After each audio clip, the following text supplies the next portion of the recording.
Good morning viewers. Third plot location आज दिन में देखुं ये पूरा आप फुल 30 फीट रोड।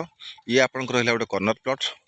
ये कर्नर प्लॉट को लगिक ये आपणकर गोटे 1500 स्क्वायर फुट जगह आपंकर अच्छी जोटा कि एलोजन घर बारी जहाँ फुल आप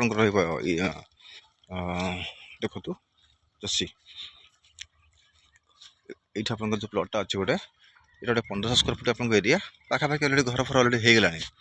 एलोजन घर बारी प्लॉट आपंकर ये आप ईस्ट फेसिंग आपंकर प्लॉटा रहिबो तार एटा रोड आपंकर ये 30 फीट रोड।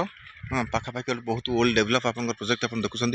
ये जो प्रोजेक्ट आप अच्छी प्रोजेक्ट सब डेभलप तार भीतर प्लॉट आप अच्छी पोल फल पड़गलानी। लोक मैंने अलरेडी घर पाखापाखि निर्वाह कर देखो मतलब 50 मीटर डिस्टेंस आप सब घर है।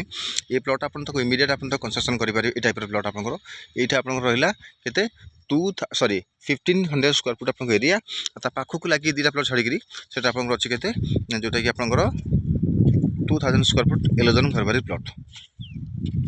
Interest person please call me. Thank you so much.